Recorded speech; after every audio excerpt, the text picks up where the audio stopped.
여러분 안녕하십니까. 코로나19 통합 뉴스룸 시작합니다.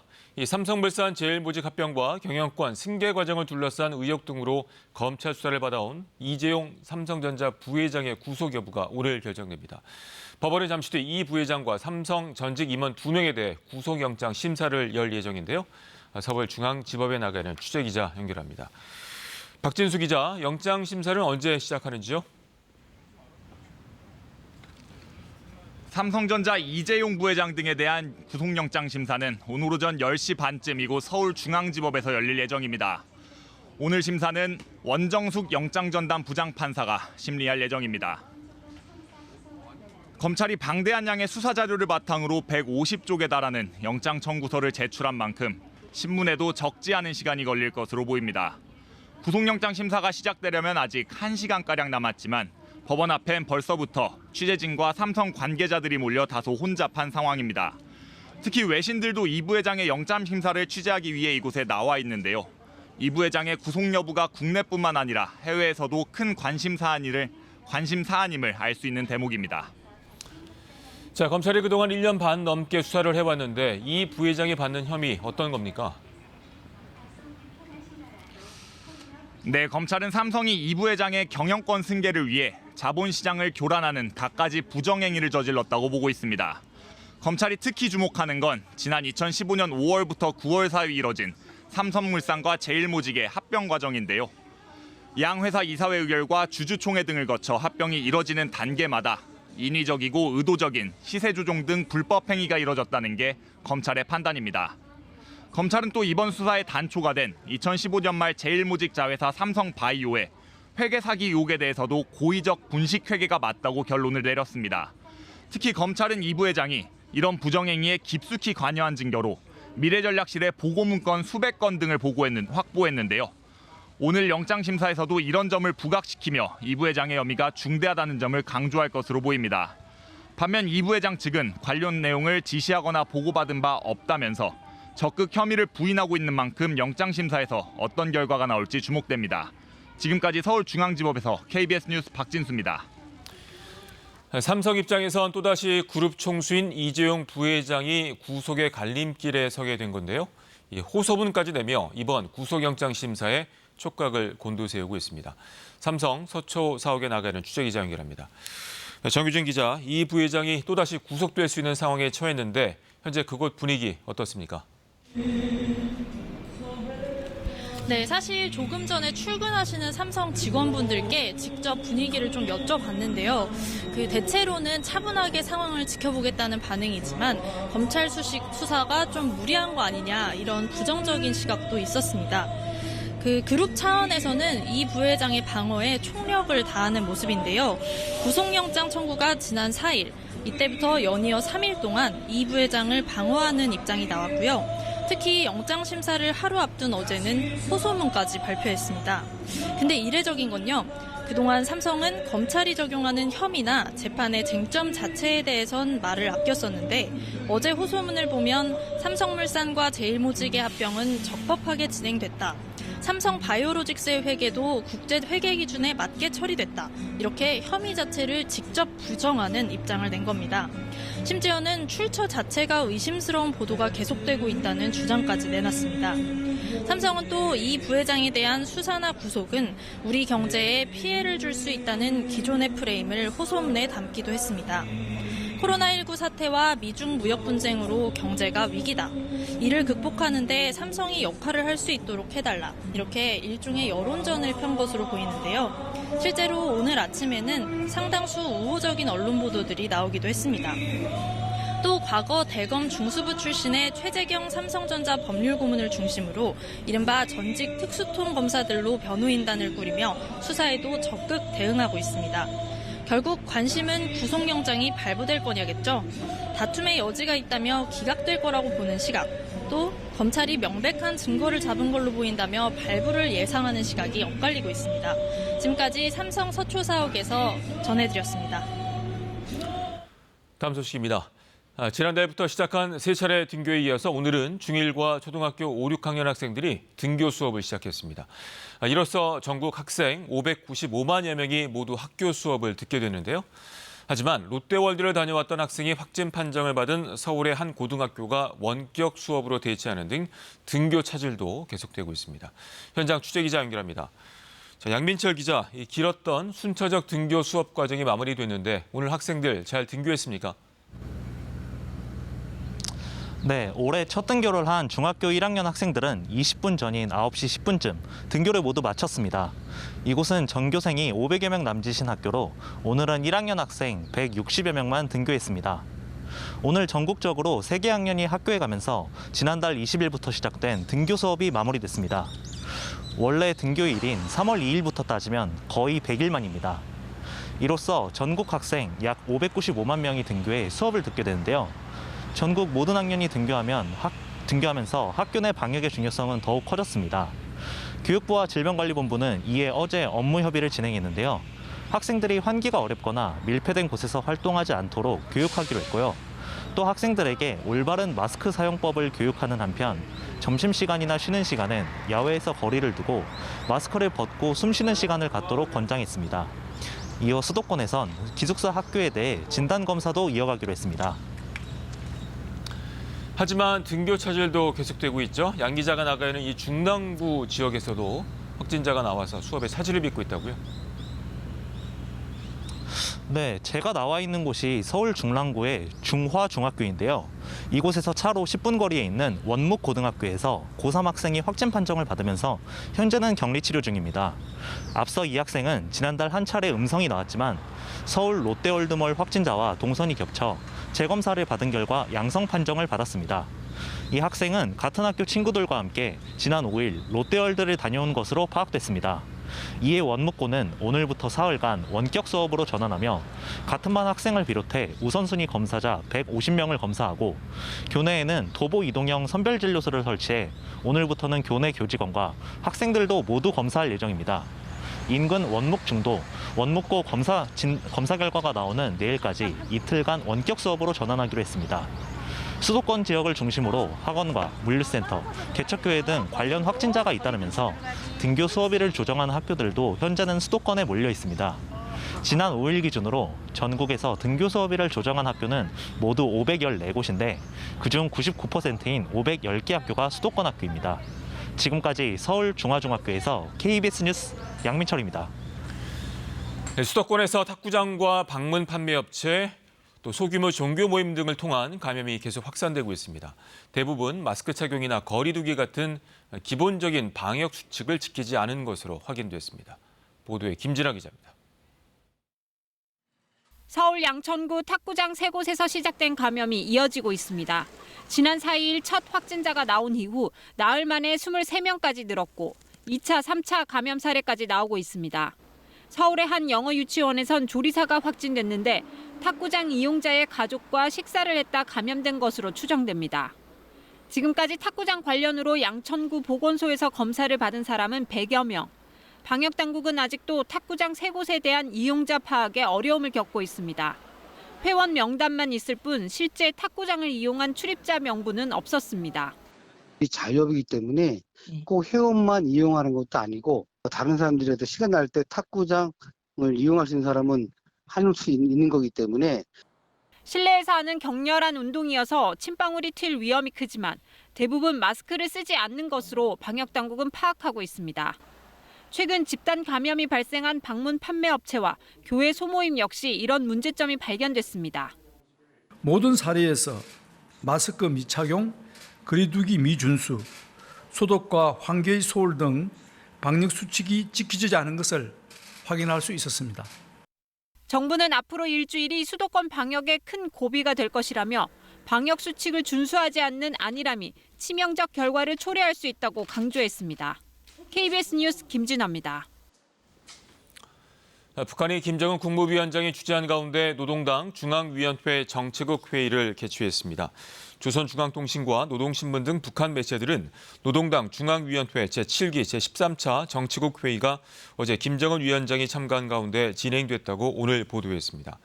회의에선 화학공업을 발전시키고 평양 시민들의 생활 보장을 위해 당면한 문제 등이 토의됐다고 북한 매체들이 전했습니다. 최근 김여정 노동당 제1부부장의 담화로 촉발된 대북전단 살포에 대한 문제 등 대남 문제에 대한 언급은 없었습니다. 다음 소식입니다. 미국 전역에서 흑인 사망에 항의하는 평화 시위가 휴일에도 계속됐습니다. 트럼프 미 대통령은 워싱턴 DC에 배치됐던 주 방위군에 대한 철수를 지시했는데요. 13일째 계속되고 있는 미국 시위 상황, 최동혁 특파원이 보도합니다. 휴일에도 미국을 변화시키기 위한 싸움은 수도 워싱턴 DC, 시카고, 서부 LA까지 미 전역에서 계속됐습니다. We want people to help us carry this baton, stand by our sides, and we want to take our allies and march toward the gates of racism and injustice. And I don't think it stands a chance anymore. 흑인 생명도 소중하다. 위성 사진에도 백악관까지 이어진 워싱턴 DC 16번가 도로의 명칭이 분명하게 새겨졌습니다. 플로이드 사망 사건에 항의하는 시위는 춤을 추고 노래도 부르며 마치 축제장 같은 분위기입니다. 시위 현장에 배치된 주 방위군도 시위대와 함께 어울릴 정도입니다. 플로이드 씨의 고향 노스캐롤라이나에선 연일 추모식이 열리고 있습니다. There is no way in the world that his life will not change the trajectory of racism from now on. 인종차별과 경찰의 폭력 행위를 중단시키고 이참에 제도 개혁까지 이뤄내야 한다는 주장. 캘리포니아, 뉴욕주 등 각 주별로 경찰의 폭력 진압에 대한 제어 조치가 나온 데 이어 민주당 상하원 의원들은 경찰 개혁안을 추진하고 있습니다. We can quite literally lead the way in our nation, enacting more police reform than any other city in the entire country, and we cannot fail. 이런 가운데 체드 울프 국토안보부 장관은 한 방송 인터뷰에서 시위가 평화적 분위기로 바뀐 것과 관련해 트럼프 정부가 경찰 주둔을 늘리는 등 빠른 조치를 한 덕분이라며 자찬을 늘어나 빈축을 사고 있습니다. 도널드 트럼프 대통령도 주말에도 예상보다 훨씬 적은 시위대가 나타났다. 모든 것이 완전한 통제하에 있다며 수도 워싱턴 DC에 배치됐던 주 방위군에 대한 철수를 지시했습니다. 로스앤젤레스에서 KBS 뉴스 최동혁입니다. 유럽에서 코로나19 확산세가 주춤해진 것과는 달리 인도와 중동 지역에서는 계속 확진자가 늘고 있습니다. 인도는 하루 신규 확진자 수가 10,000명을 넘어섰고 사우디아라비아는 확산세가 계속되자 일부 지역의 통행 금지를 다시 강화했습니다. 두바이 박석호 특파원이 전해왔습니다. 인도 뉴델리에 있는 한 화장장에 시신이 끊임없이 도착합니다. 기계 설비가 모자라 나무를 사용하는 과거 방식까지 다시 이용되고 있습니다.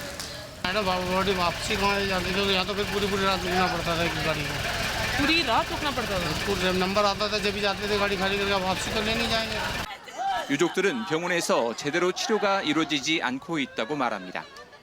मम्मी ने ऑलरेडी मुझसे कहा कि बेटा मैं नहीं बच पाऊंगी, मेरा यहाँ पे ख्याल रखा नहीं जा रहा है। उसके बाद मैंने एक्शन उठाया, मैंने प्राइवेट हॉस्पिटल में जाने की अपील लगाई।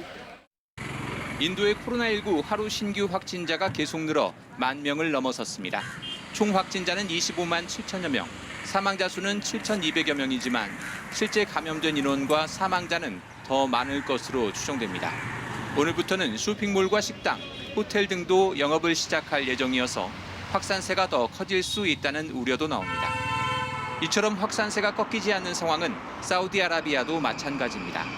하루 신규 확진자 수가 지난달 말 1,500명 선으로 떨어지는가 싶더니 지금은 다시 3,000여 명으로 늘어 이란보다 많아졌습니다. 총 확진자도 10만 명을 돌파하자 사우디 보건당국은 항구 도시 제다 지역에 대해 오후 3시 이후 통행 금지령을 내리는 등 다시 봉쇄 조치를 강화하고 있습니다. 또 파키스탄도 하루 신규 확진자가 4,700여 명에 이르고 이란에서는 2차 확산이 나타나는 등 중동 지역의 코로나19 상황이 좀처럼 진정되지 않고 있습니다. 두바이에서 KBS 뉴스 박석호입니다. 러시아가 국제선 항공편 운항을 다음 달 15일부터 단계적으로 재개하는 방안을 검토하고 있다고 현지 언론이 보도했습니다. 모스크바 김진호 특파원이 전해왔습니다. 러시아가 지난 3월 말부터 중단했던 국제선 항공편 운항을 다음 달 15일부터 단계적으로 재개하는 방안을 검토하고 있는 것으로 알려졌습니다. 타스 통신 등은 러시아 연방항공청이 조만간 보건당국인 소비자권리보호복지감독청에 다음 달 15일부터 15개국으로의 국제선 항공편 운항을 재개하겠다는 제안서를 보낼 계획이라고 보도했습니다. 항공편 운항 재개 대상 국가는 연방항공청과 보건당국이 함께 결정할 것이라고 덧붙였습니다. 대폭 감소했던 러시아 국내선 운항도 이달 초부터 조금씩 증편이 이루어지고 있습니다. Мы сидели все эти дни в карантине, никуда не ходили, ни с кем не общались. 러시아는 코로나19 확산을 막기 위해 지난 3월 27일 국제선 항공편 운항을 전면 중단한 바 있습니다. 러시아의 코로나19 확진자 수는 하루 새 8,900여 명의 신규 확진자가 나오면서 어제 기준 46만 7천여 명으로 집계됐습니다. 누적 사망자는 5,800여 명입니다. 지난달 초중순 열흘 넘게 10,000명을 넘어섰던 러시아의 코로나19 일일 신규 확진자 수는 최근 20일 넘게 8, 9천 명대를 유지하고 있습니다. 모스크바에서 KBS 뉴스 김준호입니다. 이번엔 KB증권 연결해서 오늘의 주식시장 알아보겠습니다. KB증권입니다. 미국발 고용지표의 호조 소식과 함께 코스피가 7거래일 연속 상승 흐름을 지속하고 있습니다. 코스닥은 개인만이 매수에 나선 가운데 소폭 오름세입니다. 이 시각 현재 코스피 지수는 2.36포인트 상승한 2184.23에 코스닥은 1.64포인트 오른 750.95에 거래되고 있습니다. 지난 주말 미국 증시는 미국의 5월 고용지표가 예상외 호조를 보이며 나스닥이 장중 신고가를 기록하는 등 주요 지수 급등세로 장을 마쳤습니다. 이에 큰 오름세를 보이며 장 초반 2200선을 넘어섰던 코스피는 현재 상승폭을 다소 축소하며 개인 매수세의 보합권에서 움직이고 있습니다.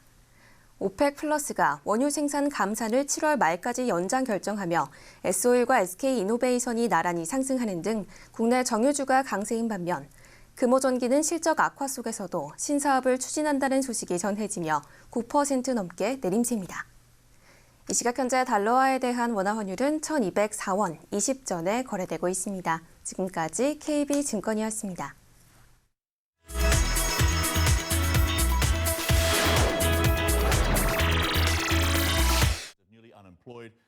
코로나19 사태로 농가에서 농작물과 축산물이 남아돌지만 실업자가 된 많은 미국인은 식료품을 살 돈이 없습니다. 농장들은 요즘 심각한 고민에 빠져 있습니다. 넘쳐나는 농작물을 폐기하거나 가축을 안락사시켜야 합니다. 식당과 학교가 문을 닫은 상태에서 이 축산 농가는 팔리지 않는 우유 7,000갤런을 폐기해야 했습니다.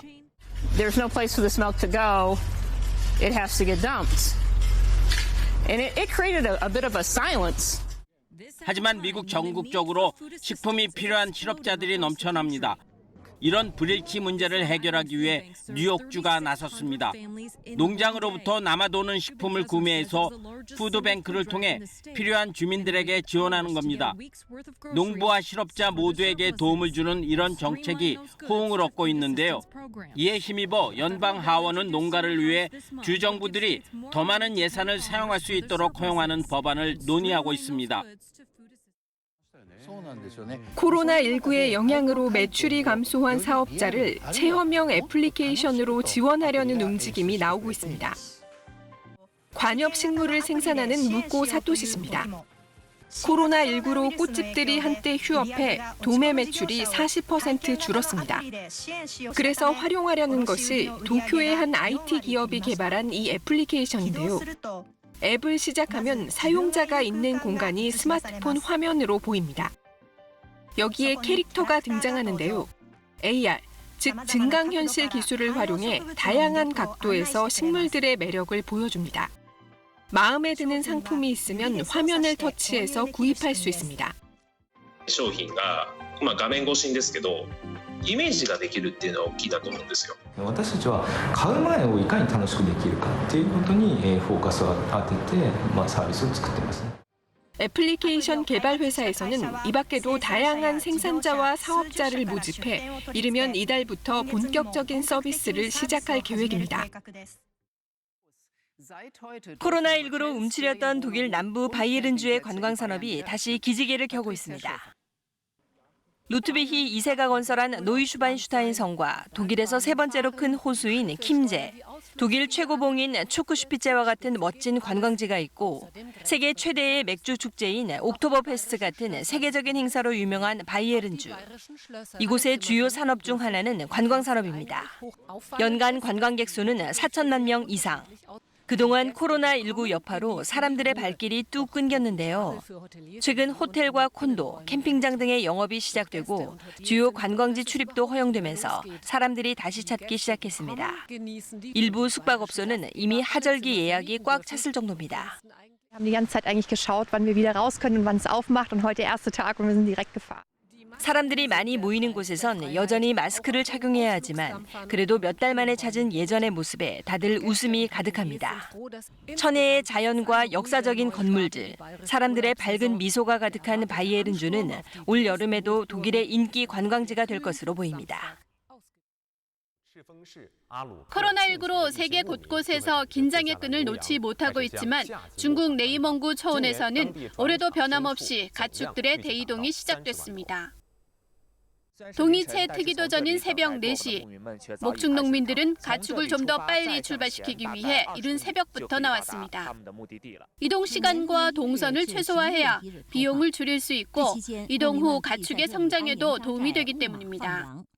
가축들의 이동은 강을 따라 세 갈래로 나눠 진행되는데 가까운 곳은 20-30km, 멀게는 100km 떨어진 곳도 있어 도착하는 데 2-3일이나 걸립니다. 현지 정부는 목축 농민과 가축의 안전을 위해 인력 600여 명을 투입했습니다. 驿站呢，给迁徙的牧民提供了热水、食品还有医疗用品。同时呢，我们利用这个机会给牧民发放宣传单。 아루카울 신치는 네이멍구에서 유일하게 유목 방식의 목축이 남아있는 곳인데요. 당국은 환경 보호를 위해 지난해 60만 마리였던 이동 가축 수를 올해는 30만 마리로 제한했습니다. KBS 월드뉴스입니다. 매매시장 위축에 물량 부족까지 겹치면서 서울 아파트 전셋값이 49주 연속 오르고 있습니다. 정부가 어떤 카드를 내놓을지 관심이 쏠리고 있습니다. 보도에 황정호 기자입니다. 4억 원을 주고 전셋집에 사는 이 직장인은 하루에도 몇 번씩 부동산 시세를 살핍니다. 넉 달 뒤면 계약이 끝나는데 동네 전셋값이 5천만 원 정도 올랐습니다. 2년밖에 안 된 시점에서 사실 뭐 하는 돈도 많이 없고 또 전세가 오르게 되면 추가 대출을 받아야 되는 상황이라서 그런 점은 조금 걱정이 있습니다. 지난달 기준 서울 아파트 전셋값은 평균 4억 8,600만 원 선. 1년 새 2,400만 원 정도 올랐고 특히 인기 단지의 경우 물건을 구하기도 어렵습니다. 둘 다 출퇴근이 편한 지역으로 찾고 있다 보니까 뭐 강남이나 서초나 뭐 용산이나 이쪽 중심으로 보고 있는데 전세가 6억, 7억 여기까지 가더라고요. 부동산 규제와 코로나19 여파로 집을 사겠다는 사람이 줄고 전세 수요는 늘어난 게 가장 큰 이유입니다. 여기에 금리가 계속 떨어지고 있어 전세를 월세로 돌리려는 집주인까지 는다면 순수 전세 물량은 더 줄 수 있습니다. 예금 금리가 워낙 낮으니까 집주인 입장에서는 뭐 전세 가격을 좀 올린다든지 아예 월세로 바꾸려는 경향들이 지속적으로 나타날 것으로 예상이 됩니다. 이 때문에 임대료 인상폭을 일정 수준 밑으로 제한하거나 세입자가 계약 연장을 요구할 수 있는 대책들이 속도를 낼 것이란 전망이 나옵니다. 다만 대책이 나오더라도 시행되기 전에 집주인들이 전셋값을 미리 더 많이 올릴 수 있다는 우려도 있어 정부는 고심하고 있습니다. KBS 뉴스 황정호입니다. 정부 연구기관이 개발한 코로나19 진단 기술이 처음으로 민간에 이전돼서 해외 진출을 앞두고 있습니다. 정부는 2차 대유행에 대비해 치료제와 백신 개발도 적극 지원하기로 했습니다. 황정환 기자입니다. 한국생명공학연구원이 개발한 코로나19 진단키트입니다. 분비물에 섞여 있는 바이러스로 분석하는 기존의 분자 진단 방식과 달리 혈액에 항체가 있는지를 확인하는 방식으로 진단합니다. 민감도가 94%로 높고 진단 속도도 15분 이내로 세계 최고 수준입니다. 정부 연구기관이 개발한 이와 같은 코로나19 진단 기술이 처음으로 민간 기업에 이전됐습니다. 미국 식품의약국 FDA에 긴급 사용 승인도 신청했습니다. 가장 큰 특징은 민감도가 뛰어나죠. 그다음에 특이도도 뛰어난데 하여튼 둘 다 어떤 세계 제품에 비해서 월등히 뛰어나다는 그런 장점이 있고 한국화학연구원도 진단 방법과 치료제, 백신 개발을 위한 원천 기술 개발에 성공했습니다. 연구원은 며칠 내로 기술 이전 협약식을 열고 국내 바이오 분야 3개 기업에 관련 기술들을 이전할 예정입니다. 정부는 또 올 하반기 2차 대유행에 대비해 치료제와 백신 개발에 출연 연구기관의 역량을 집중할 계획입니다. 앞으로 문제는 치료제랑 백신이고요. 그쪽에서도 우리나라 기업들이 정말 좋은 기술 개발을 좀 하면 좋겠다는 생각이고요. 정부는 K-바이오 기술이 세계를 선도할 수 있도록 백신과 치료제 개발에 지원을 집중할 계획입니다. KBS 뉴스 황정환입니다. 8년 동안 지리산에서 맹활약한 인명구조견 늘찬이가 은퇴를 한다고 합니다. 이 8년 동안 15명의 생명을 구했는데요. 그 현장에 윤현서 기자가 다녀왔습니다. 인명구조견입니다. 개가 가더라도 놀라지 마시고 그 자리에 계십시오. 생후 132개월, 수컷 인명구조견 늘찬이가 금빛털을 휘날리며 달립니다.